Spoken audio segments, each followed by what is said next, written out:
무형교회에서 유형교회로 오늘의 묵상입니다.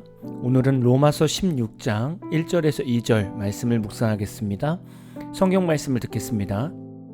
내가 갱그레아 교회의 일꾼으로 있는 우리 자매 베베를 너희에게 추천하노니 너희는 주 안에서 성도들의 합당한 예절로 그를 영접하고 무엇이든지 그에게 소용되는 바를 도와줄지니 이는 그가 여러 사람과 나의 보호자가 되었음이라. 오늘 말씀은 사도 바울이 로마 교회 성도들에게 갱그리아 교회의 일꾼인 베베를 추천하고 그녀를 잘 받아들일 수 있도록 부탁을 남긴 말씀입니다. 베베는 어떤 자매였을까요? 바울은 아마도 베베를 통해서 자신의 편지 로마서를 로마 교회에 전한 것으로 보입니다. 그리고 바울은 갱그리아 교회에서 충성된 일꾼으로 인정받은 베베로 하여금 로마에 남아 로마 교회를 위해 봉사하도록 하였던 것 같습니다. 당시 로마 교회는 비약적으로 성장을 하고는 있었지만 아직 사도들의 직접적인 가르침을 받지 못해 신앙적으로 나약한 상태에 있었으며 그러한 이유로 바울은 자신이 로마 교회를 방문하기에 앞서 로마서를 써서 베베 편으로 보내면서 아울러 그녀로 하여금 로마 교회의 영적 성장을 위해 봉사하도록 하였던 것으로 보여집니다. 초대교회 안에서 여자 집사들의 역할은 대단히 중요한 비중을 차지했던 것 같습니다. 때로는 세례를 주는 일, 병자를 신방하는 일, 가난한 자들에게 식량을 배급하는 일 등을 여자 집사들이 감당했던 것입니다. 혹자는 베베가 어떤 의미에서 갱그리아 교회를 섬기는 자 혹은 사역자였다고 주장할 정도로 베베는 교회의 훌륭한 일꾼이었습니다. 바울은 로마 교회 성도들에게 베베를 맞이할 때 합당한 예절로 그를 영접해 주기를 부탁했습니다. 바울이 말하는 합당한 예절은 그에게 음식과 편의를 제공하는 것 이상의 의미를 지닌 것이죠. 단지 그녀를 인간적 친절함으로 대할 뿐 아니라 영적 친밀감을 가지고 영접해야 한다는 의미를 내포하고 있습니다. 좀 더 쉽게 본다면 로마 교회 가족과 같이 받아들여 달라고 부탁하는 것입니다. 사실 이런 일들은 현대 교회에서도 지속적으로 일어나고 있습니다. 오늘 말씀을 여러 측면에서 생각해 볼 수 있는데요. 하나는 목회자들이 사역지를 옮겼을 때 새로운 교회 성도들이 받아들이는 자세로 묵상할 수 있고, 두 번째는 성도가 한 교회에서 열심히 헌신하다가 부득이 지역을 이사하면서 교회를 옮길 수밖에 없었을 때 새로 등록하는 교회에서 받아들이는 자세로 묵상할 수 있습니다. 먼저 첫 번째, 목회자가 임지를 옮길 때 또는 규모가 있는 교회에 부교육자들이 올 때 성도들은 가족을 맞이하듯이 이들을 맞아 주어야 합니다. 저도 여러 교회를 다녀보았습니다. 작은 교회부터 큰 교회까지 임지를 옮겨보았습니다. 대체적으로 성도들이 친절하게 맞이해 주기는 합니다.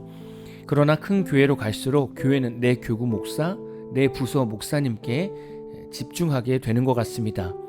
새로운 목회자가 같지만 자신의 부서나 자신의 교구 목사가 아니면 별 관심을 갖지 않는 모습들이 많았습니다. 아무래도 중소형 교회 같은 경우에는 대형 교회와 다르게 사역자가 거의 한두 명밖에 없기 때문에 새로운 목회자가 오면 성도들이 와서 자연스럽게 목회자를 챙기거나 돌아봐 주는 부분들이 있었습니다. 교회와 성도는 목회자를 받아들일 때 친절하게 받아들이며 영적인 리더자로 받아들여야 합니다. 때로는 교회 안에서 부교육자들이 오면 마치 교회 잡일을 시키는 일꾼이 들어온 것처럼 인식을 하고 성도들이 잡일을 막 시키는 교회도 있다고 합니다.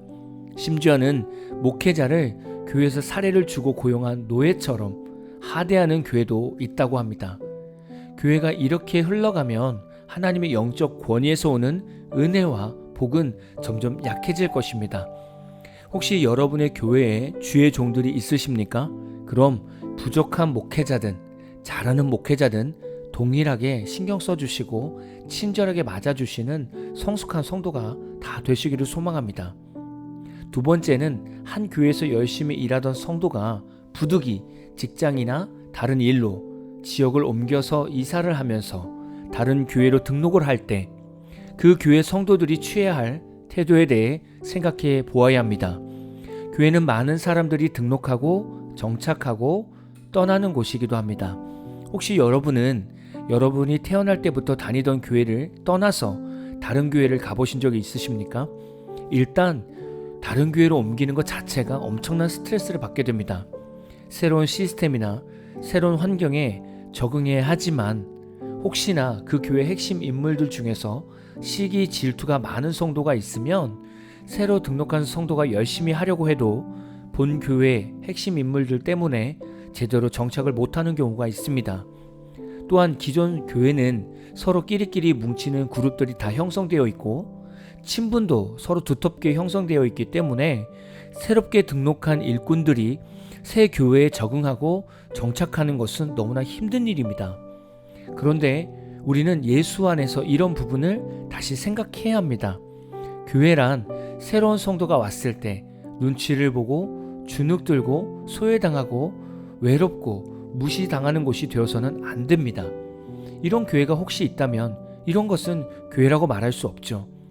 그리스도의 몸된 교회는 일단 사랑이 넘치고 내 것을 내려놓고 다른 사람을 존중하고 수용하는 넉넉한 모습이 있어야 합니다. 혹시 여러분은 다른 교회로 옮겼을 때 무엇이 힘드셨습니까? 반대로 한 교회에 오래 다니고 계신 성도가 있으시다면 새로 등록하는 성도를 어떻게 대하고 계십니까? 아마 대부분 새로운 성도에 대해서 별 관심이 없을 겁니다.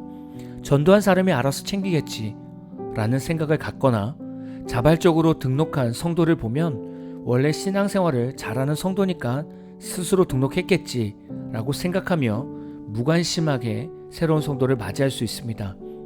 이런 모습을 가진 교회들도 아직 그리스도의 몸된 교회가 안 되어 있다고 말씀드리고 싶습니다. 우리가 참된 교회가 되려면 하나님의 사랑이 끊이지 않는 교회가 되어야 합니다.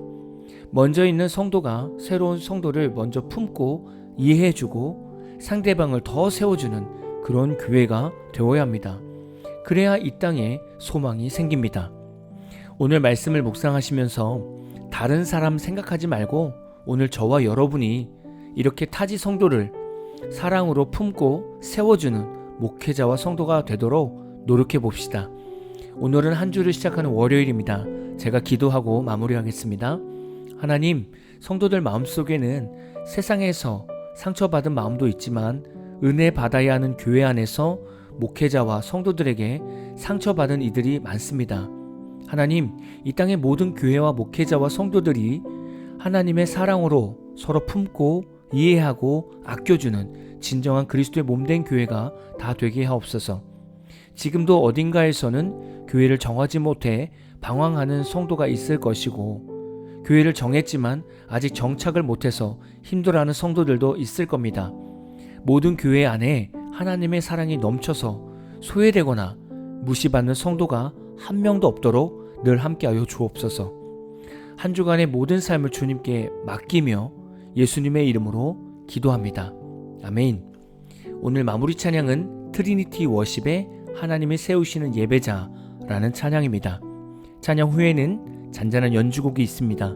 말씀을 생각하면서 기도하는 시간을 가져보십시오.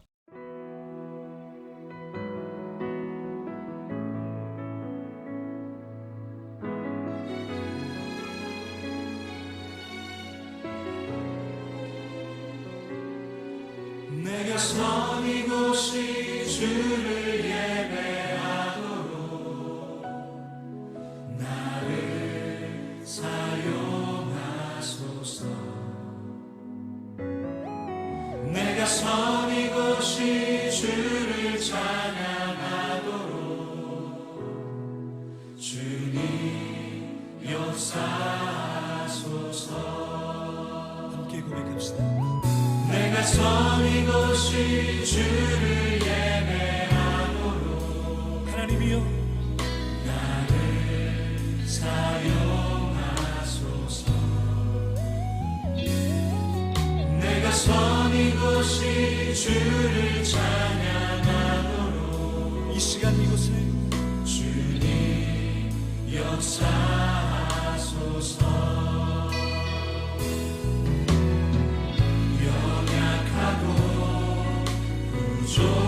부족하오니 나를 강건케 하시고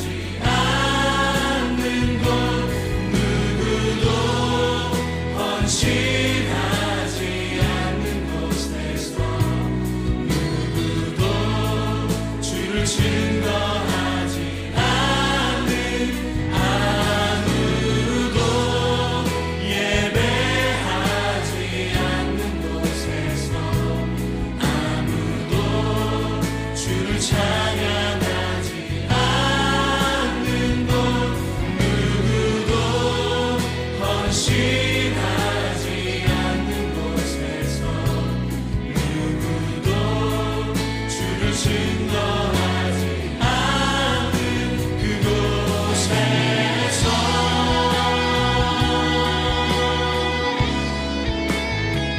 예 주님 연약하고 부족한 나도 예배자로 세우시기를 고백하는 영혼들은 두 손을 높이 들고 하나님 앞에 고백합시다.